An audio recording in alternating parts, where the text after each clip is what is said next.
নমস্কার, আমি সঙ্গমিত্রা। আমার এই সহজ রান্না চ্যানেলে আপনাদের সবাইকে স্বাগত। আজ আমি রান্না করছি ভাত, রুটি, লুচি, পরোটার জন্য ফুলকপির দম। আপনারা খুব সহজেই বাড়িতে বানিয়ে নিতে পারেন এই রেসিপিটি। আপনাদের যদি এই রেসিপিটি ভালো লাগে তাহলে লাইক এবং শেয়ার করবেন, আর রেসিপিটি কেমন হয়েছে কমেন্ট করে জানাবেন। আরও নতুন নতুন রেসিপি পাওয়ার জন্য চ্যানেলটিকে অবশ্যই সাবস্ক্রাইব করবেন। ধন্যবাদ। প্রথমেই ফুলকপিগুলোকে ভেজে নেব। তার জন্য কড়াইতে দিয়ে দিচ্ছি সর্ষের তেল। রান্নাটা আমি সর্ষের তেলে করছি, আপনারা চাইলে সাদা তেলেও করতে পারেন। তেলটাকে গরম করে নেব। তেলটাকে গরম করে নিয়েছি। এখন এর মধ্যে দিয়ে দিচ্ছি সামান্য একটু নুন আর সামান্য একটু হলুদ গুঁড়ো। নুন আর হলুদ গুঁড়োটা মিশিয়ে নেব তেলের সঙ্গে। মিশিয়ে নিয়েছি।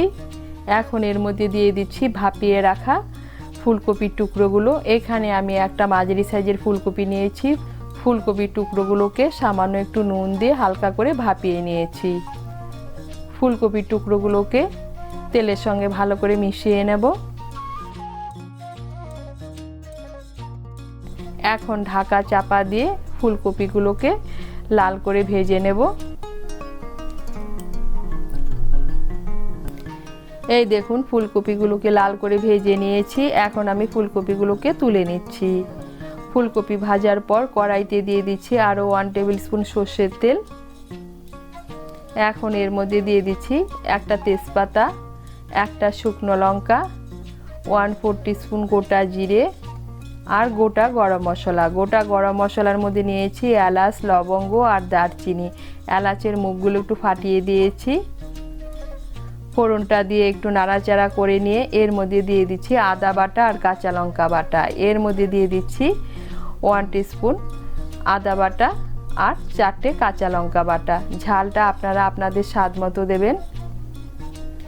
দিয়ে দিচ্ছি সামান্য একটু জল, যেন আদা বাটা আর কাঁচা লঙ্কা বাটাটা না ছিটকোয়। মিশিয়ে নেব। মিশিয়ে নিয়েছি। এখন এর মধ্যে দিয়ে দিচ্ছি একটা টমেটো বাটা। এর মধ্যে দিয়ে দিচ্ছি একটা ছোট সাইজের টমেটো বাটা।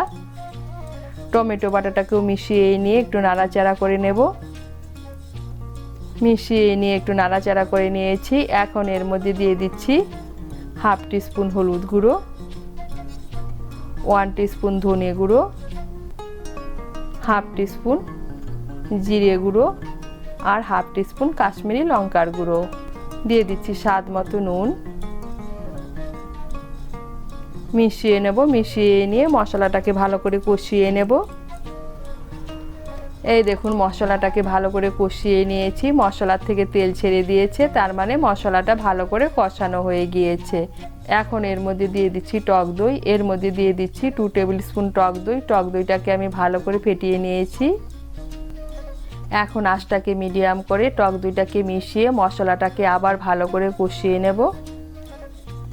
এই দেখুন, টক দইটাকে মিশিয়ে নিয়ে মশলাটাকে আবার ভালো করে কষিয়ে নিয়েছি। মশলার থেকে তেল ছেড়ে দিয়েছে, তার মানে মশলাটা ভালো করে কষানো হয়ে গিয়েছে। এখন এর মধ্যে দিয়ে দিচ্ছি ভেজে রাখা ফুলকপি। দিয়ে দিচ্ছি সামান্য একটু জল। মিশিয়ে নেব। মিশিয়ে নিয়ে মশলার সঙ্গে ফুলকপির টুকরোগুলোকে ভালো করে কষিয়ে নেব। মশলার সঙ্গে ফুলকপির টুকরোগুলোকে ভালো করে কষিয়ে নিয়েছি। এখন এর মধ্যে দিয়ে দিচ্ছি জল। এর মধ্যে দিয়ে দিচ্ছি 1 কাপ জল। আমি মশলার বাটিগুলো ধুয়ে এর মধ্যে জলটা দিচ্ছি। জলটা মিশিয়ে নেব। মিশিয়ে নিয়ে আঁচটাকে মিডিয়াম করে 10 মিনিটের জন্য ঢেকে দেব।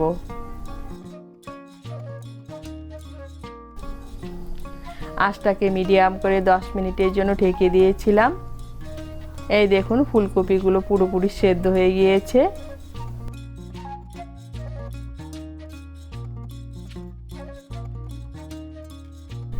এখন এর মধ্যে দিয়ে দিচ্ছি সামান্য একটু চিনি, 1/4 টিস্পুন গরম মশলার গুঁড়ো আর 1 টিস্পুন কসুরি মেথি।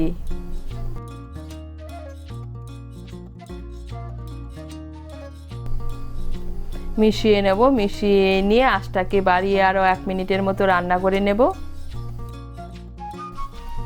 আঁচটাকে বাড়িয়ে আরও 1 মিনিটের মতো রান্না করে নিয়েছি।